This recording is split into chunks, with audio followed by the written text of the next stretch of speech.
Hey everyone, वापस से सभी लोगों का स्वागत है एक ब्रांड न्यू एनीमे के अंदर। ये एनीमे होने वाली है एक और हिस्से का ये एनीमे और इसका नाम है इशूरा। अगर तुम लोग को ये एपिसोड पसंद आता है तो मुझे कमेंट सेक्शन में जरूर बताना, तो मैं इसे कंटिन्यू रखूंगा।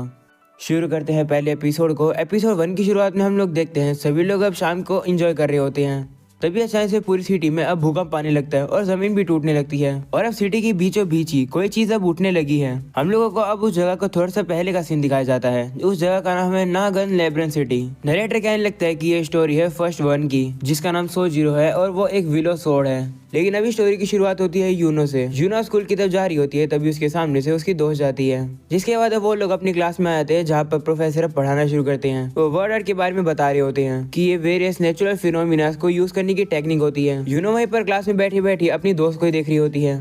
क्लास खत्म होने के बाद वो लोग अब बाहर आते हैं, जहाँ पर अब उसकी दोस्त जिसका नाम लूशियस होता है, वो यूनो से कहती है कि आज तुम फ्री हो ना, क्या तुम मुझे फोर्स आर्ट सिखा सकती हो। ये सुनकर यूनो हैरान हो जाती है और कहती है क्या मैं, जिस पर लूशियस कहती है हाँ, क्योंकि तुम उस चीज में काफी ज्यादा अच्छी हो। तो वो भी मान जाती है लूशियस को सिखाने में। यूनो बताती है कि हम लोग नागन लेब्रिंथ सिटी में रहते हैं। ये टाउन स्कॉलर्स और एक्सप्लोरर्स का है। इस जगह को बनाया गया है ग्रेट लेब्रिंथ ऑफ कियाजुना के सेंटर से, the self proclaimed demon king से। हम लोग अब देखते हैं कि ये ग्रेट लेब्रिंथ में से एक मशीन बाहर निकल कर आ जाती है, जिस पर काफी सारे वॉरियर्स हमला करके उसे खत्म कर देते हैं। उसे हराकर वो सोच रहे होते हैं कि आखिरकार ये मशीन लेब्रिंथ से कैसे बाहर आई। तभी अचानक से वो मशीन वापस एक्टिवेट हो जाती है, जिसकी वजह से उन लोगों को उसे वापस लड़ना पड़ता है। वो लोग उसकी लाइफ स्टील ढूंढ रहे होते हैं उसे खत्म करने के लिए। वहीं दूसरी तरफ हम लोग लूशियस को देखते हैं जो कि ट्रेनिंग कर रही होती है। यूनो के सिखाने की वजह से वो काफी अच्छा कर रही है और अब वो वर्ड्स का यूज करके एक पत्थर को हवा में उड़ा देती है। अगले सीन में हम लोग देखते हैं कि वो लोग अब काफी अच्छे दोस्त बन गए हैं और एक साथ काफी अच्छा टाइम स्पेंड कर रहे हैं। लूशियस कहने लगती है कि तुम्हें पता है कि ग्रेट लेब्रिंथ में इतनी सारी सीक्रेट्स हैं कि तुम कभी सोच भी नहीं सकती हो। इससे फर्क नहीं पड़ता कि तुम कौन हो और तुम्हारा पास्ट क्या है। ग्लोरी के लिए पाथ सभी के लिए खुला है। ये सुनकर यूनो सोचने लगती है कि अब किसी चीज से डरने की जरूरत नहीं है, क्योंकि ट्रू डीमन किंग तो मर गए हैं, तो हम दोनों अपनी लाइफ को अच्छे से एंजॉय कर सकते हैं। जिसके बाद अब वो लोग टाउन में घूम रहे होते हैं, तभी अचानक से पूरी जगह हिलने लगती है। पूरी सिटी में अब अचानक से ही काफी ज्यादा तबाही मच चुकी है, जिसके से काफी सारे लोग भी मारे जा चुके हैं। उन लोग को अब सामने की तरफ से एक नीली लाइट दिखती है, जिसे देखकर वो काफी घबरा जाते हैं। तभी एक मशीन आकर लूशियस को पकड़ लेती है और उसके बॉडी पार्ट्स को तोड़ने लगती है। वो मशीन लूशियस को इतनी बुरी तरीके से मारती है, वो चीज यूनो देख नहीं पाती है और डर के मारे भाग जाती है। आगे चलकर वो अब लोगों से हेल्प मांगती है, लेकिन उनके ऊपर भी हमले हो जाते हैं। वो पूरी तरीके से डर के सिटी से बाहर आ जाती है और देखती है कि सिटी तो पूरी तरीके से तबाह हो गई है। वो देखकर वो काफी ज्यादा दुखी हो जाती है और कहती है कि मैं ही क्यों बची हूँ, मुझे भी मर जाना चाहिए था। वो अब कहती है कि किसी को भी कुछ भी समझ नहीं आया, even though true demon king मर गए, वो अंत नहीं था। तभी अचानक से उसके पीछे भी एक मशीन आ जाती है और उसके ऊपर हमला करने वाली होती है। उसे देखकर वो उसके ऊपर वर्ड आर्ट का यूज करके उसे खत्म कर देती है। वो उसे एक ही बारी में खत्म कर देती है। उसे देखकर वो हैरान हो जाती है और कहती है कि अगर मेरे हमले इन मॉन्स्टर्स को खत्म कर सकते थे तो मैं लूशियस को बचा सकती थी, मुझे उसे बचाना चाहिए था। वो अब काफी ज्यादा दुखी हो जाती है। तभी और भी काफी सारी मशीन सब उसके पीछे आ जाती है। वो अब उनके ऊपर भी वर्ड आर्ट का यूज करके हमला करती है, लेकिन उन्हें अब ज्यादा कुछ नहीं होता है। यूनो अब अपनी हार एक्सेप्ट कर लेती है। वो अब उन मॉन्स्टर्स को अपने पास आने देती है और कहती है ठीक है, मुझे मार दो। तभी अच्छा से वहाँ पे कोई तलवार लेकर आता है और धीरे धीरे करके उन सभी मॉन्स्टर्स को मार देता है। और तलवार से हमला करने वाला और कोई नहीं बल्कि सोजीरो है, जो कि दूसरी दुनिया से आया है। वो अब यूनो से कहता है तो तुम्हें मरना पसंद है, जिस पर वो अब घबरा कर कहती है नहीं तो सोजीरो अब उसे कहता है कि तुम काफी सारी चीजें मिस आउट करने वाली हो। इंसानों के लिए चीजें मजेदार होने वाली है, क्योंकि जब एक बार सब कुछ खत्म हो जाएगा तो तुम्हें मौका मिलेगा कहीं पर भी जाने का और कुछ भी करने का। वहीं पर अब यूनो सोचने लगती है कि आखिरकार इस बंदे ने एक खराब सी प्रैक्टिस सोर्ड से इतने सारे मॉन्स्टर्स को कैसे मार दिया। वो उसे कहती है कि क्या तुम एक विजिटर हो।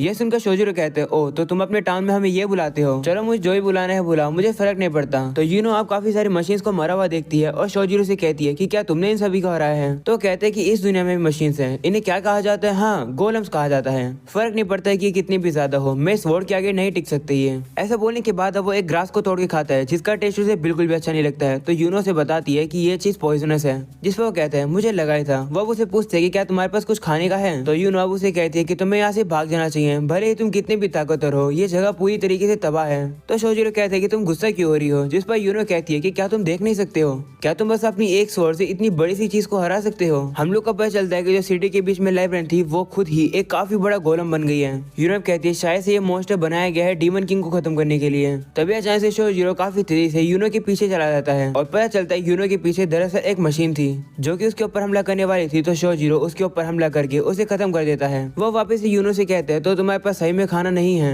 ठीक है फिर मुझे घास और बक्स खाने होंगे। तो यूनो उसे कहती है कि मेरे पास कुछ ट्रेवलिंग राशन है, लेकिन पता नहीं कि वो ज्यादा अच्छा है या नहीं। तो शोजिरो अब उसे कहता है ठीक है वो मुझे दे दो, बदले में मैं उस बड़े से गोलम को हरा दूंगा। वैसे भी मैं वो करने वाला था क्योंकि ये काफी ज्यादा मजेदार लगता है। ये सुनकर यूनो हैरान होती है और उसे कहती है आखिर तुम हो कौन। तो कहता है कि मैं याग्यू शिनकागे का शोजिरो याग्यू हूँ और मैं इस दुनिया पर बचा हुआ लास्ट याग्यू हूँ। नरेटर हम लोग को बताता है कि शोजिरो एक विजिटर है जो कि काफी दूर दुनिया से आया है, यानी दूसरी दुनिया से आया हुआ एक स्पोर्ट्समैन है। वो अब यूनो से कहते हैं कि जिस मूव का यूज करके तुमने उस मोस्टर को मारा वो वर्ड आर्ट था है ना, तुमने वो कैसे किया, मुझे वो तुम सिखा दो। यूनो घबरा कर पीछे होने लगती है और कहती है कि मुझे सिखाया गया है कि विजिटर ये पावर यूज नहीं कर सकते हैं क्योंकि दूसरी दुनिया के लोग लॉ ऑफ फिजिक्स से बनते हैं। वो सिर्फ बोल कर ही बातें करते हैं, इसलिए उनके लिए ये पावर समझना काफी मुश्किल है। ये सुनकर शोजिरो कहते हैं ओ मैं समझ गया, तो यहाँ पर जैपनीज नहीं बोली जाती है। तब यूनो कहती है कि वर्ड आर्ट ही रीजन है जिसकी वजह से हम लोग कम्युनिकेट कर पाते हैं। हम वर्ड आर्ट का यूज करके हवा और ऑब्जेक्ट को मूव कराते हैं। ये सुनकर शोजिरो कहता है कि मुझे कुछ भी समझ नहीं आया, लेकिन कुछ भी हो स्वॉर्ड सबसे ज्यादा बेटर होती है। तो यूनो से कहते हैं कि तुम मारे जाओगे, बेवकूफी मत करो, सभी लोग मारे जा चुके हैं तो उसे मारने का भी क्या फायदा। तो शोजिरो कहता है मुझे फर्क नहीं पड़ता मैं मर जाऊंगा तो, लेकिन मैं भागू क्यों। तो यूनो अब लूशियस को याद करके कहती है और कहती है कि अगर तुम एक बार मर जाओगे तो सब कुछ खत्म हो जाएगा। तो शोजिरो से कहता है तो तुम ये कहना चाहती हो कि हम लोग गिव अप कर दें क्योंकि जो एनिमी है वो अनबीटेबल है। तो अब यूनो याद करती है कि वो अपनी दोस्त को नहीं बचा पाई और अब वो कहती है तो फिर मैं क्या कर सकती हूँ, इतने बड़े मॉन्स्टर से मैं कैसे लड़ सकती हूँ। तो शोजिरो से कहते हैं कि तुम्हें इन्वॉल्व होने की जरूरत नहीं है, इस मॉन्स्टर से मैं इसलिए लड़ूंगा क्योंकि मुझे मजा आएगा। जिसके बाद हम लोग देखते हैं कि वो काफी बड़ा सा गोलम उन्हीं की तरफ देखता है। वो देखकर शोजिरो काफी तेज से अब उसी की तरफ जाने लगता है। काफी सारी मशीनें अब आकर उसे रोकने लगती है, लेकिन शोजिरो अपनी तलवार से उनके ऊपर हमला करके उन्हें खत्म करता है। उसकी स्पीड इतनी ज्यादा तेज होती है कि वो उस बड़े से गोलम के काफी ज्यादा पास पहुंच जाता है, वो भी काफी जल्द। उसे देखकर यूनो हैरान हो जाती है और कहती है कि आखिर इतना तेज कैसे है। वहीं पर वो बड़ा सा गोलम शोजिरो के ऊपर हमले करते हैं जिसे शोजिरो काफी इजीली डॉज करता है। उस अटैक की वजह से काफी ज्यादा धूल उड़ने लगती है। यूनो को उसे बचने में काफी ज्यादा मुश्किल होती है, बल्कि वो तो काफी ज्यादा पीछे भी खड़ी थी। हम लोग अब देखते हैं कि शोजिरो उस काफी बड़े गोलम के ऊपर चढ़ चुका है। वो देखकर वो गोलम उसके ऊपर काफी सारी गन से हमला करता है, लेकिन वहीं पर शोजिरो अपनी तलवार का यूज करके उनसे बच जाता है। वो अब नीचे आने लगता है जहाँ पर अब गोलम्स आकर उसके ऊपर हमला करने लगते हैं, लेकिन वो गोलम्स को भी खत्म करता है। वो उनके सारे का यूज करके उनके ऊपर छलांग लगाकर अब ऊपर गोलम के ऊपर चढ़ने लगता है, लेकिन तभी वो गोलम भी अपना हाथ हिलाकर शोजिरो को काफी दूर कर देता है। तभी अचानक से उस गोलम के अंदर की एक काफी बड़ी चीज सी खुल जाती है जिसमें से एक नीली लाइट निकल रही होती है। उसे देखकर यूनो कहती है कि ये मॉन्स्टर थर्मल आर्ट का यूज कर सकता है। जिसके बाद अब वो गोलम उस पावर को यूज करता है। वो पावर इतनी ज्यादा ताकतवर होती है कि आप लोग देख ही सकते हैं। उस पावर से इतनी ज्यादा भयानक आग लगने लगती है, लेकिन शोजिरो को तो इस पावर से कोई भी फर्क नहीं पड़ता। वो इस पावर से बचता हुआ सीधा सामने आकर उस गोलम के ऊपर हमला कर देता है, जिस वजह से वो गोलम की पावर रुक जाती है और उसका सर कट के जमीन पर गिर जाता है। वो अब कहने लगता है शुक्रिया, ये गोलम तो बिल्कुल एक परफेक्ट फुटबॉल की तरह है, मेरी प्रेडिक्शन सही थी, ये गोलम वर्ड आर्ट से अपने आप को हार्म नहीं करेगा। तभी हम लोग देखते हैं कि वो गोलम अभी भी जिंदा होता है। वो अपने हाथ को शोजिरो की तरफ काफी जोर से मारने आ रहा होता है। वो देखकर शोजिरो तैयार हो जाता है और कहता है तो ऐसा हो रहा है। जिसके बाद नरेटर हम लोग को इरुका एरा के 8th ईयर के बारे में बताता है। एक अनसर्टेन इन्फॉर्मेशन है, लेकिन यागुया शिकागे के फाउंडर मुनेयोशी याग्यू ने मितोदोरी टेक्निक का यूज करके मास्टर सोर्समैन कामिजुमी नाबुसुना के स्टूडेंट को डिफीट किया। क्या दूसरे के अटैक को डॉज करके उनके वेपन को स्टील करके उन्हें हराना पॉसिबल है? हाँ, ऐसा पॉसिबल है। मुनेयोशी ने ऐसा ही किया। सीन प्रेजेंट का आता है जहाँ पर अब वो गोलम शोजिरो के ऊपर हमला कर रहा होता है, जिसे देखकर शोजिरो कहता है कि मुझे तुम्हारी लाइफ स्टाइल मिल गई। वो उसके अटैक को डॉज करता हुआ उसके दूसरे हाथ पर चला जाता है और कहता है कि वो यहाँ पर है। ऐसा बोलकर वो उसे काट देता है, जिससे कि उस गोलम का पूरा हाथ ही कट के बाहर निकल जाता है और वो हाथ उस गोलम को खुद ही लग जाता है, जिसकी वजह से अब हम लोग देखते हैं कि उस गोलम की अब लाइफ स्टाइल खत्म हो जाती है और अब इसकी वजह से वो गोलम काफी तेज से अब जमीन पर गिर जाता है। वहीं अब शोजिरो कहते हैं इसे कहते हैं मितोदोरी टेक्निक, जो कि मैंने यूज करी। उस बड़े गोलम के मरने की वजह से जितने भी छोटे गोलम होते हैं वो अपने आप ही खत्म होने लगते हैं। वहीं पर यूनो को ये देखकर बिलीव ही नहीं हो रहा होता है कि शोजिरो ने उस गोलम को हरा दिया। वो सोचने लगती है आखिर क्यों, आखिर ये ग्रेट लेब्रिंथ आखिर से मूव कैसे करने लगी। ये मत कहना कि ये शोजिरो की वजह से हुआ। क्या लेब्रिंथ ने शोजिरो की स्ट्रेंथ पर रिएक्ट किया ऑटोमेटिकली, या फिर शोजिरो ने जानबूझ के उसे एक्टिवेट किया क्योंकि वो उसे लड़ना चाहता था। जिसके बाद शोजिरो यूनो के पास आता है और कहता है मैंने उसे हरा दिया। जिस पर यूनो से पूछती है तुमने उसे कैसे हराया। तो शोजिरो से बताता है कि अगर तुम इमेजिन करोगे कि तुमने उसे क्रिएट किया है तो तुम इजीली उसकी लाइफ सील को ढूंढ सकती हो। सारी जगह को एनालाइज करने के बाद मुझे पता चला कि वो सील कहाँ नहीं हो सकती है और कंक्लूजन ये निकला कि वो जो उसका राइट आर्म है वहीं पर सील थी। ऐसा बोलकर शोजिरो वहां से जा रहा होता है। तभी यूनो उसे वो राशन देकर कहती कि तुम्हें बदले में राशन चाहिए था ना, ये लो। शोजिरो भी वो देखकर खुश होता है और अब वो उस खाने को लेकर खाने लगता है और कहता है कि ये तो टेस्टी है। यूनो मन में कहने लगते है कि मुझे स्ट्रॉन्ग लोग बिल्कुल भी पसंद नहीं है, क्योंकि वो लोग मेरी लाइफ को इनसिग्निफिकेंट बनाते हैं। भले सब कुछ डिस्ट्रॉय हो गया हो, मैं जैसे कमजोर के पास हक नहीं है मना करने का। इसे भले ये गलत हो जाए, मुझे अपने आप को सपोर्ट करना होगा किसी चीज के साथ। शोजिरो वहां से जाने वाला होता है और कहता है कि मैं आखिर कहाँ जाऊँ जहाँ पर मुझे मजा आए। तो यूनो से कहती है कि तुम्हें ओरेतिया जाना चाहिए, वो लार्जेस्ट कंट्री है। तो शोजिरो कहते हैं कि क्या वहाँ पर स्ट्रॉन्ग लोग हैं, जिसको कहती है हाँ, वहाँ पर दुनिया के अलग अलग जगह से हीरोज गैदर होते हैं और वो कुछ प्लानिंग करे कि वो कुछ काफी बड़ा करने वाले हैं। ये सुनकर शोजिरो कहता है कि ये तो परफेक्ट है, वहीं पर चलना चाहिए।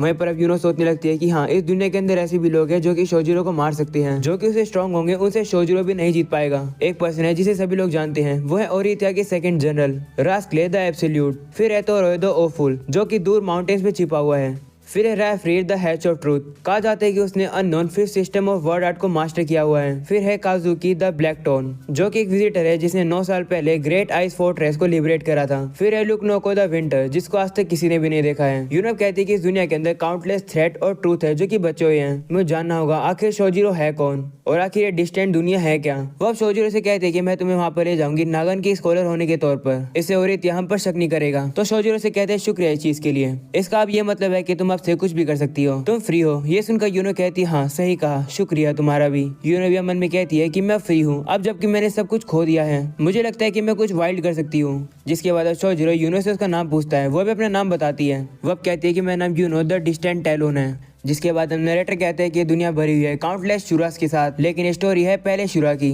जिसने काफी सारे गोलम्स को अपनी स्वॉर्ड से हरा दिया। उसकी स्पोर्ट्समैनशिप काफी ज्यादा अच्छी है, वो लेजेंड में आता है। वो लिविंग क्रिएचर के वाइटल स्पोर्ट्स को ढूंढ सकता है और इंस्टिंक्टली उन्हें खत्म कर सकता है। वो खुद की दुनिया में रियलिटी को कंटेन नहीं कर सकता है। शोजिरो एक आखिरी स्पोर्ट्समैन है। अगले सीन में हम लोग देखते हैं शोजिरो अपनी तलवार का कवर लेने के लिए आता है। वहीं पर अब यूनो भी उसके साथ होती है और अब वो आगे चलकर देखती है। तभी शोजिरो देखता है कि उन गोलम्स के ऊपर कुछ निशान हो रखे हैं। उससे उसे पता चल जाता है कि उसके अलावा भी यहाँ पर और कोई है जो कि इनके लाइफ सील्स के पीछे था। वो अब काफी ज्यादा एक्साइटेड होकर स्माइल करता है और इसी के साथ हुआ था ये एपिसोड यहीं पर खत्म। पसंद आया तो लाइक कर देना, चैनल पर नहीं हो तो सब्सक्राइब कर देना। मिलते हैं अगले एपिसोड में, तब तक के लिए बाय बाय।